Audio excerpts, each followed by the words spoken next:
Yeah, yeah. Fucking, it's not a bad little town. Yeah. Kill myself if I had to live there. I know, especially in the wintertime when No it's shit. nice and cold and snowy. All right. All right, we're here with Lewis Black, and he's going to be at the Tempe Improv, and you're also from The Daily Show with Jon Stewart. Yeah. You do a little rant on there every week, and I love that show, and I love your segment that you have on there. It's so funny.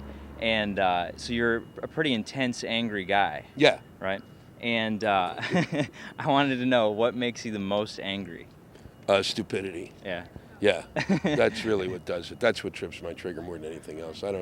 It's not politics or, the weather, or it's just flat out stupidity. Yeah. It's just when people just are so full of it, you go, stop it. It's like the guy, the example yesterday, the guy that was a professor at Texas Tech, and they lost 10 vials supposedly of bubonic plague, and they claimed that they lost this professor. He's the head of their infectious disease program. He claims that they lost these 10 vials, and it turns out he knew that they destroyed him. He just kind of made it up. Oh, That's just right.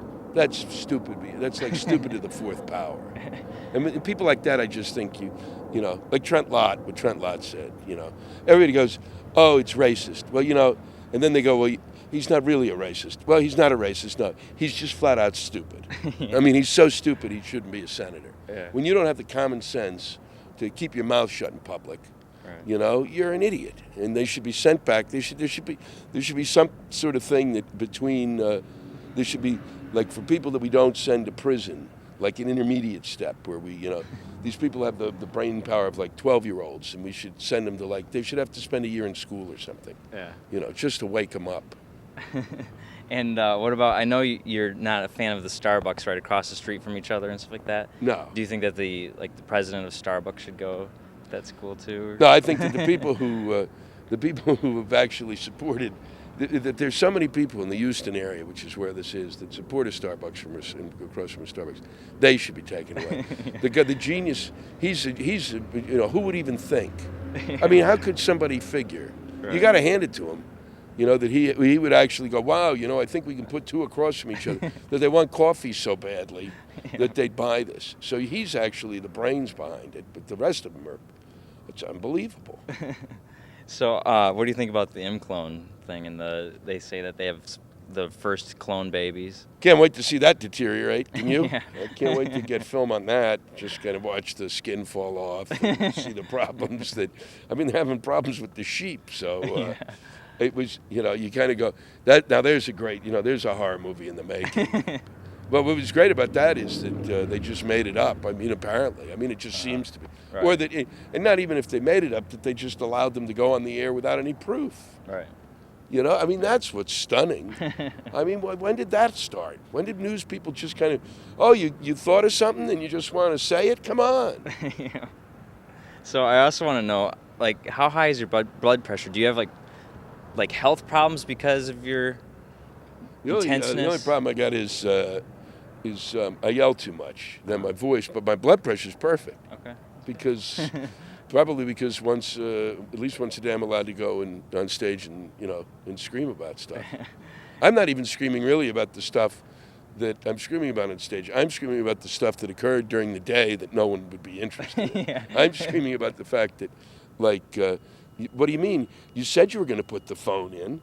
It's like I just moved into a new apartment, and they say, so they got the, they go, we're giving you free DSL, and where do they put it in the living room under a window, in a place that no one would put a DSL. Right. But nobody really cares about that. Nobody's going to, but that allows me to yell about the other stuff. Right. That stays in my head, and so when I'm yelling about the other stuff, I'm really thinking about those idiots who put the DSL in the wrong place. And don't even make any bones about it. Right. That kind of stuff. Yeah. And so we know what makes you really angry. What kind of stuff makes you really happy? Sex works. Yeah. That's always a solid go-for thing. That always kind of, especially when you don't expect it. When you're kind of sitting there and you don't think anything's going to happen, Yeah. and you figure it's all over and you're never going to have sex again, and someone arrives on the scene, a nurse of mercy. Because, I'll take you home. That's the best. That makes me really happy. Yeah. And IHOP, of course. Breakfast makes me happy. Food always makes me happy. And the occasional tequila, if done in moderation. Be sure to do it in moderation, kids. That's a road you don't want to go down. That's great. And I remember hearing on one of your tracks off of your comedy CD that you had a TV show pilot type thing that CBS wanted to do, Yeah. right? And they wanted somebody else to play your character, though. Yeah, they did. That was a true story. I did the Joy Behar, who appears on The View, did a pilot for CBS, and as you just said, and they brought me out to. They actually saw me, wrote down my act, took from my act literally 3/4 of the line of the characters, and then had me audition to play myself. And I went in and I did a great audition. And I even worked with Joy on it, and we did the scene. It went great, and they hired somebody to do it. They hired another actor. Nobody that anybody knows. I mean, nobody that you guys would know, but who was an actor that was known on television at the time. Who was a sitcom actor. Who was a very nice guy and funny, but he's not me. Yeah. Now, did you grow up in New York City, or did you grow up? No, I grew else? up in. I grew up in the mean streets of Silver Spring, Maryland. Okay. It's a very severe suburb. A real, just a total suburb. A place that really is like being born and raised absolutely nowhere. Not seriously. Sometimes you feel like when I'm in suburbs that you're just like you might as well be a dot on a piece of graph paper. And the only thing connects you to the next dot is a road. But then. I moved around a lot. I lived in Colorado, which is I lived in. I found the only pretty much hellhole in Colorado Springs. And for those kids here who are from Colorado Springs, don't think you like don't even talk to the station about it. Don't even complain about what I said about your city. I was there. It was awful. Okay, you got rednecks. You've got cowboys, you've got the army, you got a prison down the road, and the only thing that makes your town look good is Pueblo, which is a complete shithole, is like 25 miles away. So don't whine to me about it. And then I lived in New Haven, another dump, and if you're from there, don't even begin it.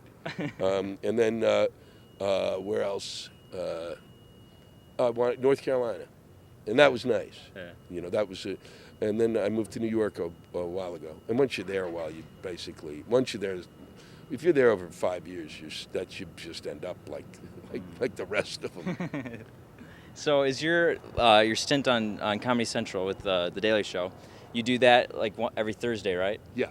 And do you still go on the road like during those weeks that you're going to be on the air and stuff? Yeah, I'm constantly in motion. Yeah. Somebody has to go out and talk to the people, and apparently I'm the only one interested. Yeah, I constantly. Everybody goes, "You on tour?" And it's kind of constant. Yeah. But it's pretty good. I mean, I'm here. I'll be in.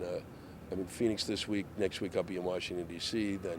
And then it just starts. And sometimes it's nuts. They were talking to me this week. It's like, oh, and then it's 2 days in Columbus, Ohio, and then you'll be going to Bowling Green or Ball State, which is in. Somewhere in Indiana, which is Muncie, Indiana. Then there's a state. The whole state should be shut down. Yeah. That state is beyond cracker. And then I go to from there to Omaha. So that's the kind of stuff I do, and I do that in February, which is really smart. So so I could I'll probably be hospitalized either for frostbite or alcohol abuse.